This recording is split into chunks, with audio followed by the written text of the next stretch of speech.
Imagine for a moment that you are sitting in a dark, damp cell in Richmond, Missouri in the year 1839. The air is thick with the scent of mildew and the heavy weight of injustice.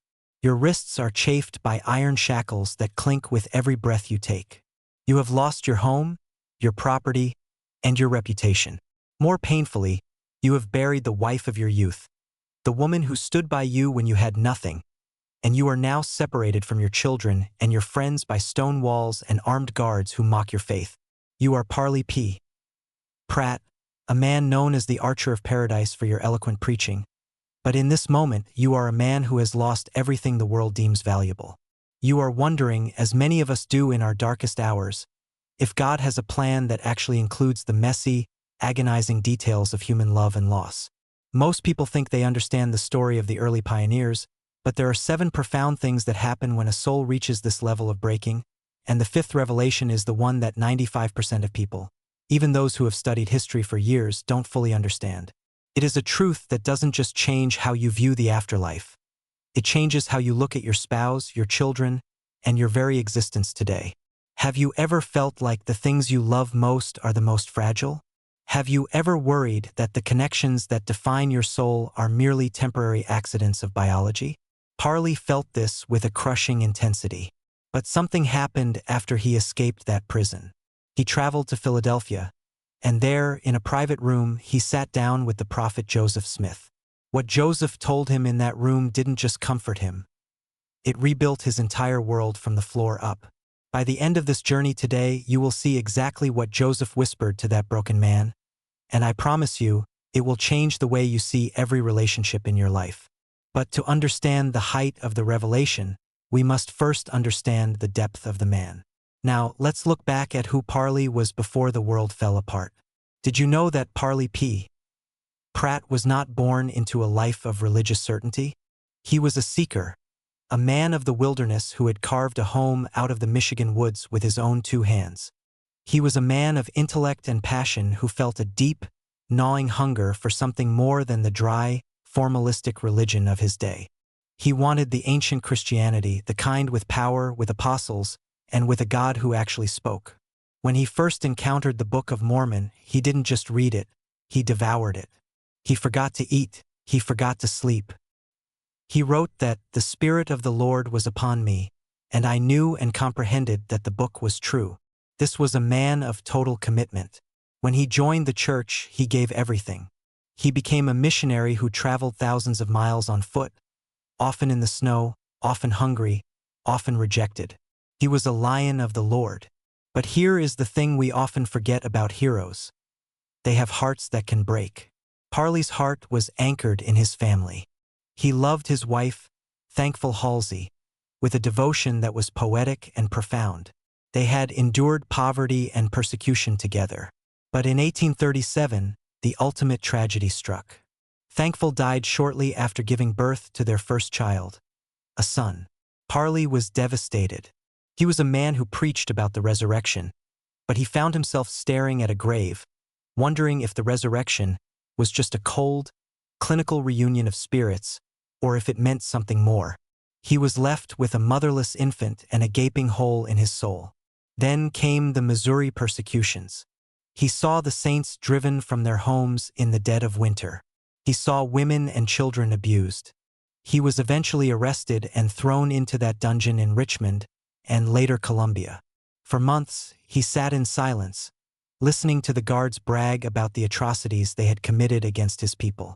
It was in this state of total loss, widowed, impoverished, imprisoned, and mocked, that Parley began to grapple with the most fundamental questions of human existence. What is the point of loving so deeply if death can just wipe it all away? Is heaven just a place where we sit in a choir and lose our identities? If God is love, why does he create such beautiful bonds only to let them be severed? These are the questions that 95% of people settle for vague answers on. But Parley couldn't settle. He needed a truth that was as real as the iron on his wrists. And that leads us to that pivotal moment in Philadelphia. After his miraculous escape from prison, Parley made his way east. It was there in late 1839 or early 1840 that he found Joseph Smith. Joseph was there to seek redress from the government for the wrongs done to the saints. But in the quiet moments between meetings, he sat with Parley. Notice something important here. Joseph didn't just give Parley a pat on the back and a hang-in-there platitude. He began to unveil a doctrine that had been hidden from the world for centuries. This is the first of the 7 revelations Parley received, that love is not just a temporary emotion, but a divine attribute that can be organized and eternalized. Parley describes this meeting in his autobiography with words that shimmer with light. He says, "It was at this time that I received from him the first idea of eternal family organization and the eternal union of the sexes." Pause for a moment and think about that. To a world that taught that in heaven there is neither marriage nor giving in marriage, meaning, in their view, that all human relationships cease, this was a lightning bolt. Joseph taught him that the reason he loved Thankful so much, the reason his heart ached for his children, was because those feelings were the seeds of celestial life. They weren't distractions from God. They were the very essence of godliness. Did you see that? The very things that caused Parley the most pain were the very things Joseph pointed to as the source of his future glory. Joseph explained that the heart's yearnings are not a mistake. This leads us to the second revelation, the concept of the sociality of heaven. Joseph told Parley that the same sociality which exists among us here will exist among us there, only it will be coupled with eternal glory. This means that you don't become a different person in heaven. You become a more you version of you, surrounded by the people you chose to love on earth. How does this affect you today? It means that every kind word, every sacrifice for your children, and every moment of devotion to your spouse is an investment in your eternal bank account. It's not just a nice thing to do. It's a foundational act of creation. Parley began to realize that his marriage to Thankful wasn't over. It was merely in a state of intermission. But here is the third revelation, and this is where the momentum starts to build. Joseph taught Parley that these relationships must be sealed by the power of the priesthood. This wasn't just a hope that we'd be together. It was a legal, spiritual decree that bound hearts through the veil of death. Parley learned that there is a power on earth that can reach into the next life and secure our loved ones to us. Now, before we get to the fifth revelation, the one that changes everything, I want to ask you a question. Have you ever felt like your family is under attack? Have you ever felt like the world is trying to tell you that your roles as a husband, wife, father, or mother are secondary to your career or your personal self-actualization? Parley felt that pressure too, but from a different source, from a world that said spiritual things were more important than familial things. Joseph turned that on its head. He taught that the family is the most spiritual thing. If this message is resonating with you, if you feel that internal witness that your family matters more than anything else, please take a moment to like this video and subscribe. When you do that, you're helping the algorithms find other people who are sitting in their own Richmond jail right now wondering if their love matters. Comment below with the word eternal if you believe that families are meant to last forever. Your engagement helps spread this hope to those who feel they have lost everything. Now, let's move into the fourth revelation Parley received, which prepared him for the big one. Joseph taught him that the intellectual and the affectional are not enemies. In many religions, you have to choose between being a person of deep thought or a person of deep feeling. Joseph showed Parley that in the celestial kingdom, our intellect is expanded because our affections are perfected. We learn more because we love more. Parley wrote that he had always loved his family, but he had loved them with a clouded understanding. He said, "I had loved as a man, but I had not learned to love as a son of God." This is a profound shift. To love as a son or daughter of God means to see the eternal potential in the person sitting across the dinner table from you. It means seeing your rebellious teenager not as a problem to be solved, but as a God in embryo who is currently struggling with the weights of mortality. It means seeing your spouse not as someone who forgets to take out the trash, but as a king or queen in the making. This leads us directly to the fifth revelation, the one 95% of people miss. This is the truth that rebuilt Parley's world. The revelation that the resurrection is not just about the restoration of the body, but the restoration of the relationship. Most people think of the resurrection as a solo event. You get your body back, I get my body back, and we all stand in a line and get judged. But Parley learned that the resurrection is a family event. The body is restored so that the affections can have a physical vehicle through which to express themselves for all eternity. Joseph taught him that without the power to love and be loved in a family unit, the resurrection would be an empty gift. Think about that. What good is living forever if you are living forever alone? What good is a perfect body if you cannot hold the hand of the one who walked through the fire with you? Parley realized that the glory of God is not just light and power. It is the continuation of the seeds forever and ever. It is the ability to be a parent, a spouse, and a child in a chain that stretches back to Adam and forward into the infinite future. This was the key that unlocked Parley's heart. He said that after this conversation, he felt like he had been born again in a way he never had before. His grief for Thankful didn't disappear, but it was transformed into a bright hope that was so tangible he could almost touch it. He understood that the time he spent away from her was just a short moment, compared to the eons of joy they would have together. Now, how does this affect you today? If you are struggling in your marriage, or if you are mourning a lost loved one, or if you feel like you will never find that partner, this revelation offers 3 specific action points for you right now.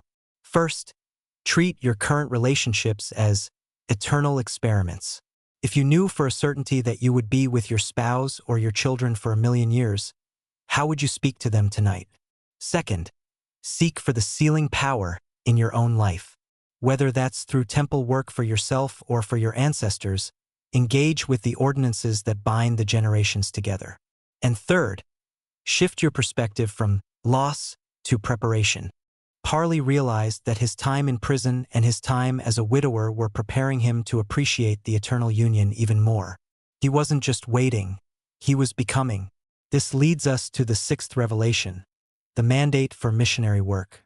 Once Parley understood that the family was the center of heaven, he became a man possessed by a new kind of zeal.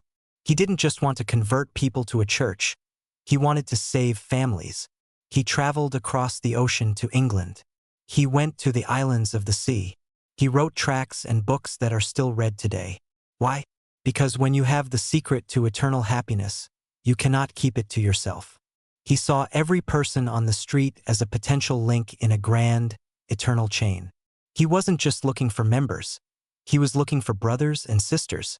He understood that the gospel isn't a club. It's a family reunion.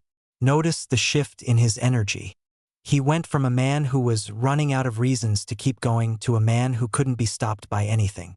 He was shipwrecked, he was threatened by mobs, he was impoverished again and again, but he never wavered because his world was no longer built on the things of this earth. It was built on the Philadelphia promise Joseph had given him. Finally, we come to the 7th revelation, which is perhaps the most sobering and beautiful of all. The understanding of how to face death. In 1857, Parley was on a mission in Arkansas. He was being pursued by a man who was filled with rage and hatred. Parley knew his life was in danger. But if you read his last letters and the accounts of those who saw him, there was no fear. Why? Because of what he learned in that room in Philadelphia. On May 13, 1857, Parley P. Pratt was martyred. As he lay dying from his wounds, he was asked if he had any last words. He didn't cry out in anger. He didn't express regret for his life of sacrifice. He simply spoke of his hope in the resurrection and the fact that he would soon be with his loved ones. He died with the same bright hope that had been ignited nearly 20 years earlier. He knew that the knife of the assassin could kill the body, but it couldn't touch the ceiling. He knew that death was not a wall, but a door. Let's recap what we've learned from the life of this extraordinary man. We've seen that loss is often the fertilizer for revelation. We've seen that 95% of people miss the truth that the resurrection is about relationships, not just bodies. We've seen that love is a divine attribute that can be organized. We've seen that our affections are meant to be eternal. We've seen that the family is the highest form of spirituality. We've seen that this knowledge changes how we work, how we serve, and ultimately how we die. Parley P. Pratt lost everything: his home, his health, his first wife, and eventually his life. But he gained something that the world can neither give nor take away. He gained a rebuilt world, where love is the fundamental law of the universe. So, how does this affect you today? You might not be in a physical prison like Richmond Jail, but maybe you are in a prison of loneliness. Maybe you are in a prison of what-ifs regarding your family. Maybe you are mourning a thankful of your own. The message Joseph gave to Parley is the same message the Lord has for you today. Your love is not in vain. Your family is not an accident. There is a power that can bind you together forever, and that power is available to you. I invite you to do 3 things this week. First, find a photo of a loved one who has passed away or a loved one you are struggling with. Look at that photo and say out loud, "You are an eternal being, and our relationship matters to God." Second, spend 5 minutes in quiet prayer asking the Lord to show you how to love as a son or daughter of God, rather than just as a man or woman. Third, share this story with someone. There is a Parley in your life right now, someone who feels like their world has collapsed, and they need to know that there is a revelation waiting for them that can rebuild everything. This is the truth that was restored through Joseph Smith. This is the truth that sustained Parley through the dungeon and the death blow. And this is the truth that can anchor your soul in a world that feels like it's drifting away. As Parley himself wrote, "The Spirit of the Lord is a spirit of joy and of love." Don't let the shadows of your current prison hide the light of your eternal home. You are part of something magnificent, something glorious, and something that will never end. Notice that the iron chains eventually fell off Parley's wrists, but the chains of love that Joseph taught him about remained forever. Which chains are you focusing on today? Choose the eternal. Choose the family. Choose the hope that rebuilt Parley's world and can rebuild yours too. Thank you for walking through this sacred history with me. If this deep dive into the soul of Parley P. Pratt has strengthened your faith, please remember to share it. We are all builders in this great work of eternal family organization. Go out today and build something that death cannot touch. In the words of the prophet Joseph to Parley, "Let your heart be comforted, for the kingdom is yours." And as you embrace that kingdom, you will find that you haven't lost anything. You've simply been preparing for the day when everything you love is restored, refined, and made permanent. That is the promise. That is the truth. And that is why Parley P. Pratt could smile at the end of a life of such intense suffering. He knew the end of the story, and the end of the story is love. Don't forget that as you face your own challenges this week. You are loved, you are eternal, and your family is the work of God. Until next time, keep seeking the things that are above, and remember that the most important work you will ever do will be within the walls of your own home, stretching into the eternities. Thank you for watching, and may the blessings of the eternal family be with you always. If you have a story about how the doctrine of eternal families has helped you through a loss, please share it in the comments below. We read every one, and your testimony might be the very thing someone else needs to hear to find their own Philadelphia moment. Let's create a community of hope right here. Remember, you are not alone in your journey. We are all links in the same chain, and together we are building a world that can never be destroyed. See you in the next video as we continue to explore the magnificent truths of the restoration that change everything about how we live today. God bless you on your path to eternity.